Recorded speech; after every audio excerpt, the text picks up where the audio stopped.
Halo barudak gangster Arab. Anjay, balik lagi sama saya Obet, si cowok baik, si cowok paling tersakiti.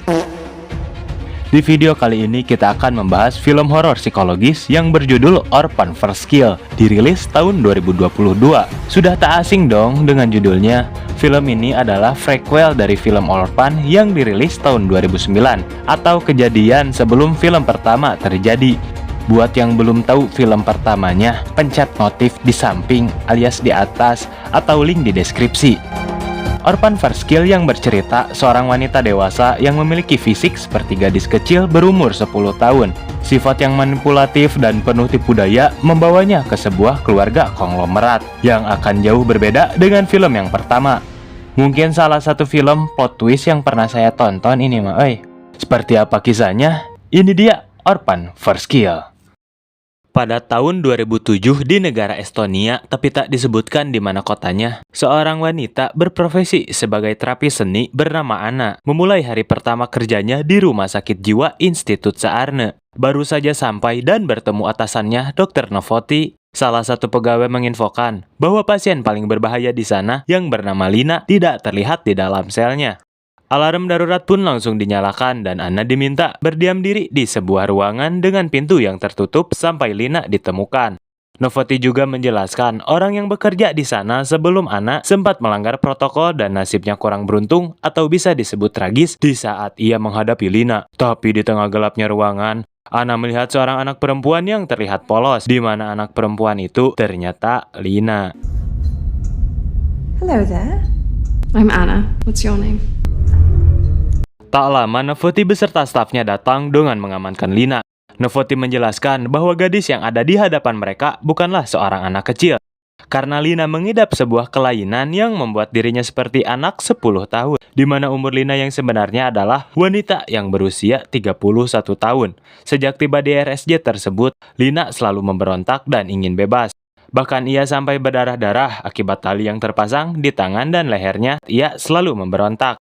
Lina selalu menunjukkan penderitaan dan kepolosannya untuk menipu orang-orang. 2 tahun lalu sebelum masuk RSJ, dia pernah diadopsi oleh sebuah keluarga yang harmonis dan memperlakukan Lina sebaik mungkin. Tapi Lina malah mencuri barang-barang dari keluarga itu dan membunuh mereka semua. Exceptional con artist uses her affliction as much as she suffers. Steal whatever she could and then disappear, but this time Jelas pasien berbahaya seperti Lina ditempatkan di sebuah sel khusus. Tapi Lina yang ingin bebas tak habis-habis rencananya. Kali ini dia memancing salah satu penjaga pedofil. Lina meminta sebuah gaun kepada si penjaga dan memintanya untuk memakaikan gaun tersebut kepada Lina di dalam ruang selnya. Setelah si penjaga membuka kunci sel dan masuk, Lina pun mulai menggodanya. Yang akan tetapi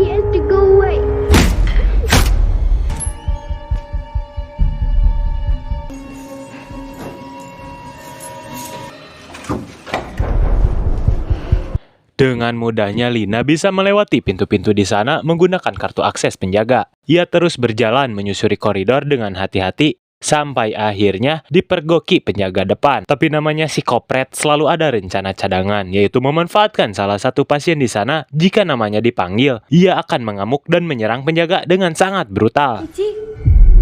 Do you want some candy?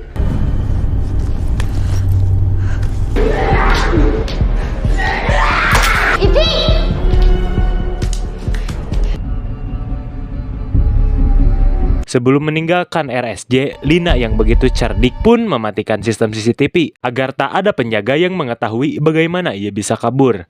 Di waktu yang sama, Anna yang melihat kebrutalan di sana langsung memutuskan resign saat itu juga. Dan tepat saat akan pergi, meskipun sudah diberi peringatan agar tak memberitahukannya kepada siapapun, jelas Anna melapor kepada Dr. Novoti saat itu juga.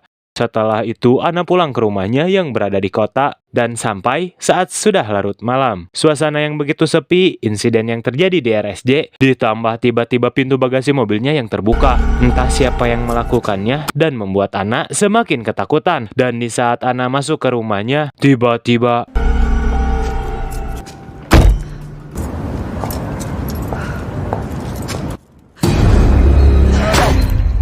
Lina si psikopat masuk ke dalam bagasi mobil Anna untuk menghabisinya. Setelah menganiaya anak, Lina akan menjalani aksinya seperti dulu dengan menyusup ke sebuah keluarga. Ia mulai mencari informasi tentang anak-anak hilang di Amerika yang berusia 9-12 tahun.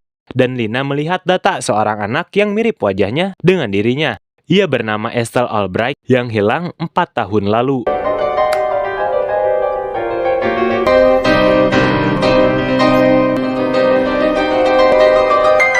Dengan menyamar sebagai Esther, ia berdandan layaknya anak berumur 10 tahun, memakai tali pita di leher dan pergelangan tangannya, sekaligus menutupi bekas lukanya. Lina berencana untuk menjadi bagian dari keluarga tersebut. Ia akan mengaku kepada polisi sebagai anak yang diculik. Tapi sebelum itu, ia menghabisi anak yang masih hidup di depan pintu dengan memukulnya memakai sebuah besi hingga tewas. Usually takes only one. My name is Esther. Where are your parents? My parents are in America. Cerita berpindah ke Amerika setelah menonton pertandingan anak sulungnya yaitu Gunnar. Betapa bahagia dan terkejutnya orang tua Esther, yaitu Ellen dan Tricia, ketika detektif Donan memberitahu jika putri bungsu mereka yang telah hilang 4 tahun lalu kini telah ditemukan. Menurut keterangan dari polisi yang didapat dari Esther, 4 tahun yang lalu ia diculik oleh seorang wanita yang dibawa hingga Rusia dan menjadikan Lina sebagai anaknya. Tak banyak lama, Tricia menemui putrinya tersebut sendirian sebab suaminya Ellen sedang sibuk.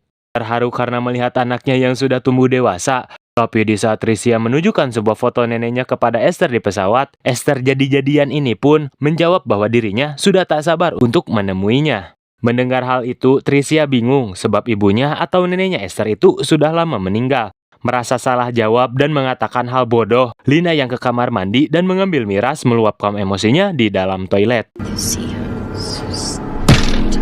Oh, I can't wait to see her. She passed. Sesampainya di Amerika, Tricia yang ingin melihat kalung Lina langsung dihalau dengan kencang oleh Lina. Setelah Lina disambut oleh Ellen dan juga AA-nya Jenner yang terlihat senang bahagia karena melihat anggota keluarga yang sudah lama berpisah akhirnya bisa kembali berkumpul. Setelah itu mereka pulang ke rumah dan Lina diantar ke kamar dengan dekorasi yang masih sama.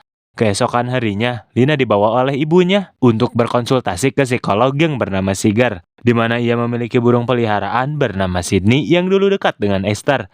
Tapi ketika Siger bertanya tentang apa yang terjadi selama ia diculik, Lina langsung mengalihkan pembicaraan dengan burung beo yang berada di sana. Sydney, ingat aing nggak maneh teh? Setelah konsultasi selesai, Siger pun berbicara empat mata dengan Tricia. Lina yang penasaran dengan obrolan mereka pun mengelabui petugas dengan menumpahkan gelas. Lalu ketika petugas itu pergi, Lina menyalakan speaker yang berada di ruangan Siger dan Tricia berada. Dengan hal itu, Lina bisa mendengar apa yang ibunya dan psikolog bicarakan. Siger mengatakan jika Esther memiliki aksen yang berbeda dan ditambah ia salah menyebut burung peliharaannya. Karena ternyata yang bernama Sydney bukanlah burung beo itu, melainkan burung peliharaan lainnya yang berjenis beo Makau yang ukurannya jauh lebih besar. Supaya Tricia semakin tak curiga, lagi-lagi Esther bersikap manipulatif dengan berpura-pura menyobek lengan bajunya dan memfitnah bocil yang berada di dekatnya agar memotong pembicaraan mereka. Sydney was a macaw. To me, it felt like A performance. Ripped my dress. Di perjalanan pulang, Lina sempat melihat detektif Donan yang memotret dan memperhatikan mereka dari kejauhan secara diam-diam. Sesampainya di rumah, Ellen, seorang pelukis terkenal, memperlihatkan karya-karya lukisannya yang memiliki warna dan lapisan jika disinari sinar ultraviolet. Nah, kalau yang udah nonton sequel pertama, si Esther atau Lina ini melukis seperti apa yang Ellen lukis. Dan disinilah mungkin Esther mempelajari teknik tersebut. Lanjut. Lina juga sempat melihat foto, potongan koran, dan gambar-gambar Esther yang dibuat oleh Ellen selama Esther menghilang. Setelah itu, Lina yang berbakat dalam melukis mencoba melukis Ellen secara langsung. Dan betapa terkejutnya Ellen saat melihat lukisan seorang anak berusia 10 tahun yang sangat-sangat bagus. Di malam harinya, Tricia tak sengaja menemukan buku rahasia Lina dan ia berniat mengecatnya. Tapi sialnya ia ketahuan oleh Lina yang meminta ibunya agar tak mengganggu privasinya lagi. Sampai akhirnya Lina menemukan buku harian Esther, ia pun mempelajarinya agar lebih mengenal sosok Esther. Hello, Mommy.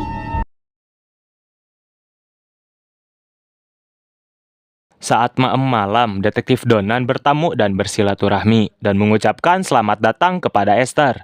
Karena ingin tahu maksud dan tujuan Donan yang sebenarnya, Lina pun berpura-pura akan mengambil air minum ke dapur, padahal ia hanya menguping perkataan detektif itu. Ternyata Mang Detektif mengajak mereka sekeluarga berkonsultasi dengan Dr. Seeger untuk memeriksa kondisi psikologis Lina lebih lanjut. Mendengar hal itu, Lina pun langsung memotong percakapan mereka dan mengatakan jika maminya Tricia sudah ada janji ke acara lain esok hari. Mang Detektif akhirnya mengubah jadwal pertemuannya dan ia menambahkan jika Esther lupa mengisi air di gelasnya, yang artinya Donan menyadari jika sedari tadi Esther atau Lina ini menguping percakapan mereka. No, actually within the confines of... Mummy, your gala is... Do it the following day. It's important. Welcome home, Esther. You said that the... Karena merasa semakin dicurigai, Lina pun memutuskan akan kabur dari rumah itu dan membawa barang-barang berharga milik Tricia. Akan tetapi saat sudah di luar, di mana ia melihat Ellen yang sedang melukis dengan kaos sangsang yang terlihat bulu kelek naga muringkal, Lina yang memendam perasaan kepada Ellen pun mengurungkan niatnya untuk kabur. Lalu ia kembali menjalani kehidupannya sebagai Esther.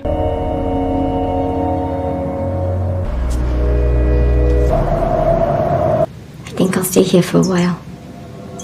Keesokan harinya, ketika Ellen dan Tricia pergi ke sebuah acara, Gunner yang sedang party dengan barudaknya didatangi detektif Donan. Karena masih merasa curiga, diam-diam Mang Detektif masuk ke kamar Lina dan mengambil piringan hitam di kamarnya yang tercetak sidik jari Lina. Sadar piringan hitamnya telah hilang dicuri, Lina yang semakin geram pun langsung membuntuti Donan.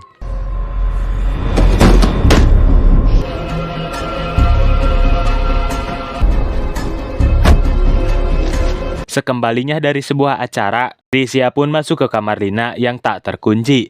Karena mendengar suara shower dan mengira anaknya sedang mandi, Tricia pun langsung membaca buku tersebut yang ternyata berisi potongan-potongan koran, foto-foto Tricia, Ellen dan Mang Detektif Donan, hingga alamat-alamat rumahnya. Dan tercetak sebuah tulisan Institut Saarne di buku sampul tersebut. Jelas Tricia terkejut melihat itu semua dan langsung mengecek kamar mandi yang sedari tadi showernya menyala. Tricia pun akhirnya tersadar jika malam itu anaknya tidak ada di kamar.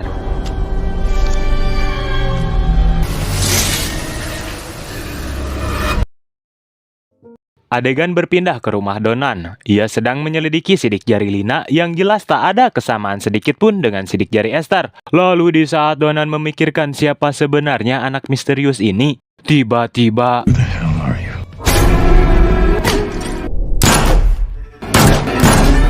Ya, ini semua di luar dugaan. Lina yang menusuknya berkali-kali dan Tricia yang menembak Donan hingga tewas. Tricia mengetahui hal ini dari Gunner bahwa Donan sempat mampir ke rumah mereka. Dari buku hariannya, Tricia sudah mengetahui bahwa Lina adalah seorang wanita dewasa gila yang menjadi buronan. Ia menambahkan jika Lina bisa bersikap manipulatif, mengacaukan keluarganya, dan membunuh mereka seolah-olah itu kecelakaan. Disinilah plot twist terjadi. Tricia mengatakan apa yang sebenarnya terjadi, di mana Esther yang asli ternyata bukan menghilang atau diculik, melainkan tanpa sengaja terbunuh oleh kakaknya sendiri, yaitu Gunner. Di mana saat itu Gunner bersikap kasar dan berlebihan kepada adiknya tersebut, karena keluarga mereka tersohor dan tak mau tercoreng namanya. Tricia pun mengubur mayat Esther di tempat yang sangat tersembunyi bersama Gunner. Semua itu terjadi tanpa sepengetahuan siapapun, termasuk Ellen. Dan yang ia tahu, anaknya Esther menghilang karena diculik. Dan sekarang Tricia meminta Lina agar meneruskan perannya menjadi Esther agar Ellen tetap menjadi semangat di dalam hidupnya. Dan juga untuk menutupi apa yang sebenarnya terjadi.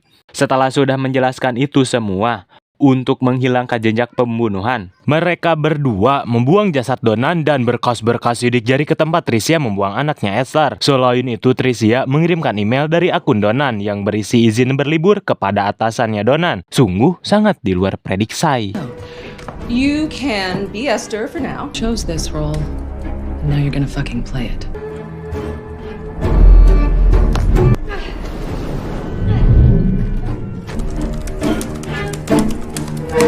Sesampainya di rumah, Tricia beralasan kepada Ellen jika dirinya menolong Lina yang telah terjatuh dari sepeda. Setelah itu, Tricia berbicara dengan anak sulungnya dan menjelaskan identitas Lina yang sebenarnya. Gunner yang memang koplok yang memiliki sifat psikopret seperti maminya berniat membunuh Lina secara diam-diam dan membuatnya seolah-olah terjadi sebuah kecelakaan yang tidak disengaja. Tapi menurut Tricia, hal tersebut hanya akan membuat keadaan semakin kacau jika dilakukan terburu-buru dan untuk sementara waktu mereka akan membiarkan Lina berperan sebagai Esther. This is insane.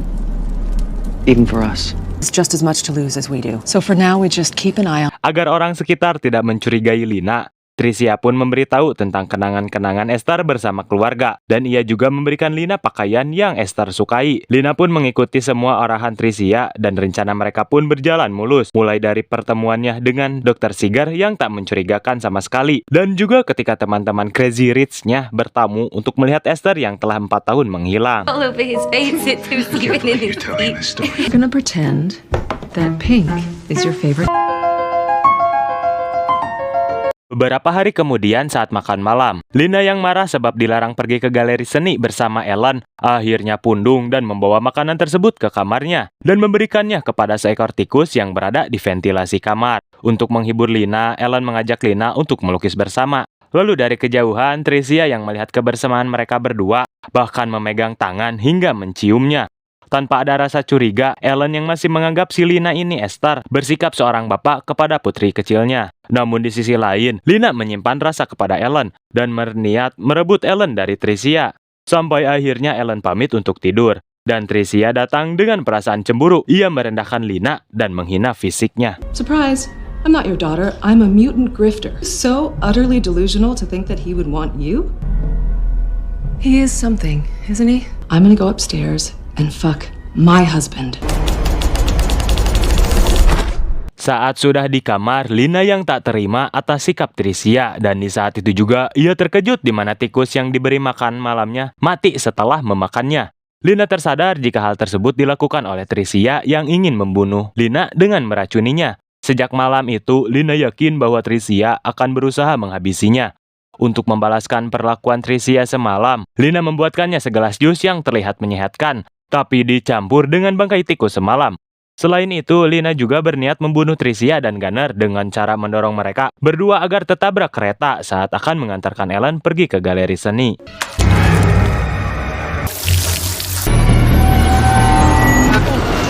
Setelah Ellen sudah berangkat, Tricia yang geram dengan kelakuan Lina yang mencoba membunuhnya 2 kali. Akan tetapi Lina langsung merebut tas Tricia, menyemprot Gunner yang membuat matanya perih, lalu membawa kabur mobil Tricia.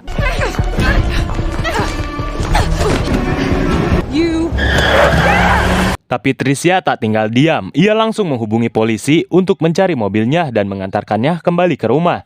Sesampainya di rumah, tanpa basa-basi, ia akan membunuh Lina dengan rencana. Seakan-akan Lina mati dengan cara bunuh diri. Tricia akan menyayat urat nadi Lina menggunakan sebuah gunting, tapi Lina langsung meludahi wajah Tricia, memukul bijinya Gunner, dan berusaha kabur. Dan Suicide is gonna break Daddy's heart.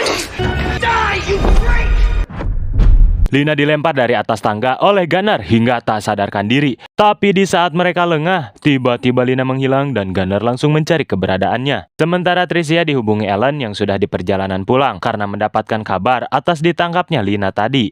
Dengan membawa pedang anggarnya, Gunner terus mencari Lina dengan keadaan gelap. Dan di saat ia masuk ke ruang kerja bapaknya, tiba-tiba brutalnya bocil ini cuy, bocil kolot. Betapa terpukulnya Tricia saat melihat putra sulungnya yang tewas secara mengenaskan.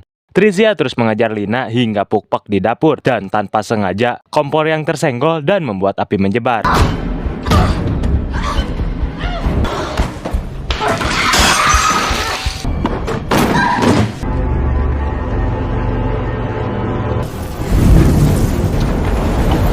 Tricia terus mengejarnya hingga Lina terpojok. Lina kabur dengan melewati jendela di atap kamarnya. Di waktu yang sama, Ellen yang baru saja tiba semakin panik yang melihat rumahnya terbakar. Ia langsung mencari keluarganya dan melihat Tricia dengan Lina yang bergelantungan di atap rumah. Di saat Ellen akan menyelamatkan mereka, Tricia sempat menjelaskan bahwa sebenarnya Esther yang sekarang bukanlah anak mereka yang sebenarnya, melainkan seorang wanita dewasa dari rumah sakit jiwa. Naasnya Tricia yang sudah kehabisan tenaga, ia terlepas dari pegangannya lalu terjatuh dan tewas saat itu juga. Esther, she's a grown woman!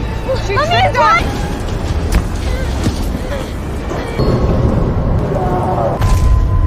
Lina terselamatkan oleh Ellen, tapi Ellen memikirkan ucapan istrinya tadi dan berusaha mengenali wajah anaknya. Dan akhirnya tersadar jika Lina menggunakan gigi palsu. Melihat hal itu, Ellen terkejut dan si Lina sempat-sempatnya mengatakan jika ia mencintai Ellen. Tapi yang terjadi... So we could be together. Alan, I love you. What the fuck? Fuck are you, a monster? Tanpa sengaja, Ellen pun terpeleset yang membuatnya terjatuh dan tewas. Tak lama, para pemadam kehuruan datang dan langsung mengevakuasi Lina. Tak ada seorang pun yang mengetahui apa yang terjadi malam itu. Pihak polisi dan Dr. Seeger malah bersimpati pada Esther. Jadi-jadian ini yang hidupnya begitu menyedihkan. Dari ia diculik selama 4 tahun dan keluarganya tewas secara tragis. Dan kini menjadi anak yatim piatu. Tanpa mengetahui identitas yang sebenarnya, Dr. Seeger akan mencari sebuah keluarga baru untuk Esther yang selanjutnya. Took everything from Esther. Home, her family. Who wouldn't want to adopt her? I've reached out to a reputable adoption agency. Orphan? With no family to take her in?